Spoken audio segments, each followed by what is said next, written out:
আমি প্রত্যেকদিন এরকম ৮টা ১০টা জায়গাতে ইভেন্টে কথা বলি, টেলিভিশনে কথা বলি প্রতিনিয়ত। আমি যে নতুন বাংলাদেশের আকাঙ্ক্ষা নিয়ে কথা বলছি, বারবার বলছি, কেন বলছি? এই ১৪০০ শহীদ, এই ৩০,০০০ প্রতিবন্ধী ভাই বোনদের জীবনটাকে প্রতিদিন পিকচার করি বলি তো এটা বলছি আসলে। কিন্তু প্রত্যেক দিন আবার মানে এটা আমাদেরকে মাথায় রাখতে হবে যে আওয়ামী মুক্তিযুদ্ধের চেতনা ব্যবসার যে লেবু কচলানো সেই জায়গাটা কিন্তু আমাকে মাথায় রাখতে হবে। এই পলিটিক্সটা যেন আবার ঢুকে না যায়। এখানে একটা আবেগের জায়গা আছে, আপনার অবদান আছে, আপনার ত্যাগ কোরবানি আছে, এটাকে আমি যেমন সম্মান করব, এটা যেন আমার নতুন বাংলাদেশ গড়বার ব্যবসার উপকরণ না হয়, এটা মাথায় রাখতে হবে। প্রতিবন্ধীদের টিম একের পর এক আমার সাথে আসছে, কথা বলছে, আমি ভিজিট করছি। আপনি পঙ্গু হাসপাতালে যান, ওখানে ডক্টরদের সাথে কথা বলেন। মিমসে যান, ডাক্তাররা বলবে যে ওখানে জুলাই আগস্টের আহতরা মিলে এখন একটা সিন্ডিকেট ডেভেলপ করেছে। যাদের বাসায় চলে যাওয়া দরকার, ট্রিটমেন্ট হয়ে গেছে, বাসায় যাচ্ছে না। কারণ ওখানে কোনো না কোনো চ্যারিটি অর্গানাইজেশন, জেনারেস লোক প্রতিদিন ১ সপ্তাহ ২ সপ্তাহে যায়, ক্যাশ ফ্লো আছে, প্রচুর টাকা পয়সা আসতেছে, ওটাকে বিক্রি করে লেনদেন হচ্ছে, ব্যাপক চাঁদাবাজি শুরু হয়েছে আওয়ামী লীগের ওই মুক্তিযোদ্ধা ব্যবসার মতো। এই জায়গাটাকে আমাদেরকে ক্রিটিক্যালি দেখার বাইরে রাখার সুযোগ নাই। তাই হ্যাঁ, যারা আহত হয়েছেন, যারা যারা জীবন দিয়েছেন, পরিবারগুলো আছে। এবং আমি সারা বাংলাদেশে সফর করি আমার দলের পক্ষ থেকে। আমার দলের প্রত্যেকটা টিমকে ইনস্ট্রাকশন দেওয়া আছে, ওই জেলাতে আমি শহীদ পরিবারের সাথে দেখা করব, ওই জেলাতে যারা আহত হয়েছেন তাদের সাথে আমি কথা বলি, বসে গল্প করি। কিন্তু আমি এটা সেল করি না, আমি এটা বিক্রি করি না। অতএব এই জায়গাটাকে একটা শার্প ন্যারো ডিফারেন্সের জায়গা মাথায় রেখে এই সহানুভূতি, ভালোবাসা, আন্দোলন আর তার স্বপ্নটাকে নিয়ে বেশি কাজ করাটা জরুরি মনে করছি। যে কারণে আপনি ৩০০ বুলেট গায়ে দিয়েছেন, সেই স্বপ্নটা বেশি জরুরি, আমার আকাঙ্ক্ষাটা ওইখানে। তো আপনার আকাঙ্ক্ষার সাথে আমি একমত, এটা আমাদের কন্টিনিউ করতে হবে আর কি। দ্বিতীয়ত হচ্ছে ঢাকা ইউনিভার্সিটি সহ মাল্টিপোলার পলিটিক্স এর কথা যেটা বলেছেন ভাই, বাস্তবতাটা দেখেন যে বাংলাদেশের ইতিহাসের ধারাবাহিকতায় ঢাকা বিশ্ববিদ্যালয় আসলে কোনো ইউনিভার্সিটি না। এটা কিন্তু সুবা বাংলার একটা কালচারাল ফাইটের জায়গা ছিল। যে ব্রিটিশ বিরোধী আজাদির লড়াই, সেই 1857 সাল, 1872 গিয়ে প্রথম সেন্সাস, এই সেন্সাসের পরে ৭৬-এর মরণতল দুর্ভিক্ষ, এই যে বিশাল বঙ্গীয় পিছিয়ে পড়া জনগোষ্ঠীর লড়াইটা ছিল কোথায়? ইংরেজি শিখবো না, ব্রিটিশ বিরোধী আন্দোলনের জায়গা থেকে আলিগড় আন্দোলন, স্যার সৈয়দ আহমেদ, জাস্টিস আমির আলীদের যে আন্দোলন, সেই ধারাবাহিকতা এসে ঢাকা বিশ্ববিদ্যালয়কে দেখতে হবে এইটা একটা মুক্তির লড়াই ছিল একটা জাতির, যে বিশ্ববিদ্যালয় দুইটা দেশ বানাইছে। অতএব সেই জায়গা থেকে ঢাকা বিশ্ববিদ্যালয়কে ছোট করে দেখার যেমন সুযোগ নাই, ঢাকা বিশ্ববিদ্যালয় পড়ার যে ব্রাহ্মণিজম কায়েম হয়েছে এটা ক্রিটিক করতে হবে। এবং এটা আমি এই কারণেই বলছি যে আমি ওইখানে ওই ডাকাতের গ্রামে আমিও পড়েছি, কিন্তু আমি আবার ঢাকা বিশ্ববিদ্যালয়ের সিরিয়াস করি। আপনি আমার বক্তব্য শোনেন, আমি টিএসসি তে হাজার হাজার ছেলে মেয়েদের সামনে ঢাকা বিশ্ববিদ্যালয় ক্রিটিক করি, শিক্ষকদেরকে বলি যে আচ্ছা তাই। তো এই বাস্তবতা রেখে পলিটিক্যাল জনগোষ্ঠী তৈরি হওয়ার কেন্দ্র আর কোথায় ছিল? এই বিশ্ববিদ্যালয়গুলিতে ছিল।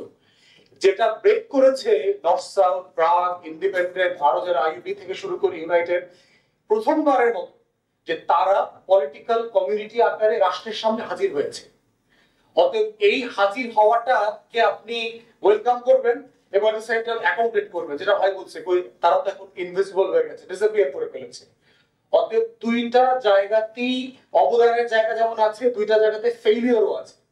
নতুন বাংলাদেশ এখানেই যে আমি সবাইকে অ্যাকোমোডেট করতে পারছি কিনা, এটাই আমার চ্যালেঞ্জ। এবং এই যে ইয়াং ম্যান ভেরি কারেক্টলি বলেছে যে আমি তো বড়ই হয়েছি ক্রিমিনাল ফ্রেমের ওয়ার্কের ভিতর থেকে, আমি তো বড়ই হয়েছি চাঁদাবাজ সিন্ডিকেটের মধ্য থেকে। আমার আমার স্বপ্ন গল্পের রাজনীতিটাই হচ্ছে টেম্পো স্ট্যান্ড দখল করা, ঠিকাদারি করা, সচিবালয়ে গিয়ে হাজার হাজার কোটি টাকা লুটপাটের ব্যবসা বাণিজ্য করা, নমিনেশন বেচা। আমি তো এই ফ্রেমই বড় হয়েছি। এখন এই ফ্রেমে বড় হয়েছে যেমন সত্য, এই ফ্রেম ভাঙাটার নামও হচ্ছে গণঅভ্যুত্থান। অতএব সেটাও আমার অ্যাচিভমেন্ট বলতে হবে। অতএব সেই জায়গাতে দুইটা ফ্রেমকে মাথায় রেখে পৃথিবীতে বড় বড় পরিবর্তন হয়েছে। সেটা বলশেভিক রেভলিউশন বলেন, ইরানের বিপ্লব বলেন, অথবা কিউবান রেভলিউশন বলেন, ফ্রেঞ্চ রেভলিউশন বলেন, যাই বলেন, এবং সবগুলোকে মিলেই হচ্ছে আমার গণঅভ্যুত্থানের পরের যে বাংলাদেশ মাল্টিপোলার সমাজের সব জায়গাকে ধারণ করতে পারার যে জায়গাটা আছে। ছোট ভাই লাস্ট জিজ্ঞেস করেছেন যে মানে লড়াইটা মানে প্রজা থেকে নাগরিক হবার যে লড়াই, এই লড়াইটা অলরেডি শুরু হয়ে গেছে, and you are also part of ইট।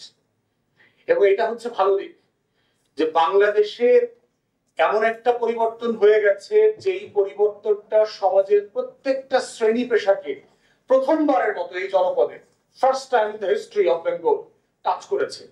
90 গণ আন্দোলনে ছিল, আলু ভাইরা ছিলেন, হাফিজ ভাইরা তখন বড় মানুষ, আমরা তো তখন প্রাইমারি স্কুলে পড়ি। কোথায় আন্দোলন হয়েছে? 4-5টা বিশ্ববিদ্যালয়, এই শাহবাগ, নীলক্ষেত, মোড়, মতিঝিল, পল্টন, এখানে। এরশাদ সাহেব তো বেশি ভদ্র মানুষ, হাসিনার আগে চিন্তনা বইলা ক্ষমতা ছেড়ে দিছে। এইটা যে 2 দিন টিয়ার গ্যাস মারলে এগুলো ঠিক হয়ে যেত, এটা তো এসব বুঝে নাই। তো আন্দোলন গণ আন্দোলন বলতে যা বোঝায় সেই জায়গাটা হচ্ছে শুধুমাত্র এইবারই হয়েছে বাংলাদেশের ইতিহাসটা। তো সেইখানে আমরা বল করছি যে লড়াইটা হচ্ছে বোঝার জায়গাটা ফার্স্ট, রোগের মতো করে আর কি, যে আপনি ডাক্তারের কাছে যাচ্ছেন যে কোন জায়গাতে আপনার ট্রিটমেন্ট করতে হবে এটা বোঝা। আপনার গলায় ঠান্ডা লেগেছে, আপনি ডাক্তারকে গিয়ে যদি বলেন আমার হাতে ব্যথা হচ্ছে, তাহলে কিন্তু আপনার ডায়াগনোসিসটা হবে না। মানুষের প্রত্যেক ব্যক্তির ডাক্তার হচ্ছে সেই ব্যক্তি নিজে। এই যে আমাদের ন্যাশনাল ডায়াগনোসিসের প্রথম জায়গা হচ্ছে আমাদের ক্যাম্পাস গুলো, বিশ্ববিদ্যালয়। এই যে প্রজা থেকে নাগরিক হওয়ার যে লড়াই, এইটা পাবলিক ইউনিভার্সিটি থেকেও আপনারা কেন বেশি বোঝেন? কারণ আপনারা লাখে লাখ টিউশন ফিস দেন, আমরা দেই না। আমরা 16 টাকার টিউশন ফিস স্কলারশিপে তাও 0 হয়ে গেছে, 1 টাকাও দিই না ক্লাস 5 থেকে, কিন্তু আমি রাস্তা থেকে 60 লক্ষ টাকা দিয়েছি। তো আপনি বোঝেন কেন? কারণ আপনি লাখে লাখে দেন এই বিশ্ববিদ্যালয়ে। আপনার বাবা বোঝে, আপনার মা বোঝে, জিজ্ঞেস করেন কি রে বাবা কবে শেষ হবে। এই লড়াইটা চলছে, চালিয়ে যেতে হবে, এটা এন্ডলেস, এটা কোনো তারিখ হওয়ার আগে। প্রিয় দর্শক, এতক্ষণ আমরা অনেক সুন্দর কিছু কথা শুনছিলাম, যেখানে উনি প্রায় বলে থাকে যে আপনার প্রজা থেকে একজন নাগরিক হওয়ার যে বা নাগরিক তৈরি হওয়া যে বাংলাদেশের কালচার যেটা রিসেন্টলি তৈরি হয়েছে, এটি অবশ্যই বাংলাদেশের মানুষের জন্য একটি পজিটিভ দিক। এবং যারা গভর্নমেন্টে থাকে তারা যারা প্রজাকে হিসাবে দেখে নাগরিককে, সেই প্রেক্ষাপট থেকে এখন বেরিয়ে আসার যে নতুন বাংলাদেশ এবং জুলাই আগস্ট পরবর্তী সময়গুলোতে মানুষের যে সাইকোলজি যে চেঞ্জটা আসছে, এই চেঞ্জের কারণেই কিন্তু এইরকম চিন্তা ভাবনা একটা সুযোগ তৈরি হয়েছে, যেখানে মানুষ নতুন ভাবে নিজেকে তৈরি করা এবং নতুন বাংলাদেশ দেখার যে স্বপ্ন দেখছে মানুষ, সেটি অবশ্যই এইসব রাজনীতিবিদদের মতামত এবং তাদের কথাবার্তা এবং তাদের যে বিশ্লেষণ, রাজনৈতিক বিশ্লেষণ, দেশ গড়ার যে বিশ্লেষণ, এটি অবশ্যই বাংলাদেশের মানুষের জন্য একটি পজিটিভ দিক, যেটা ভবিষ্যতে আরো বেগবান করবে এই আশা ব্যক্ত করে আজকে পর্যন্তই। আল্লাহ হাফেজ।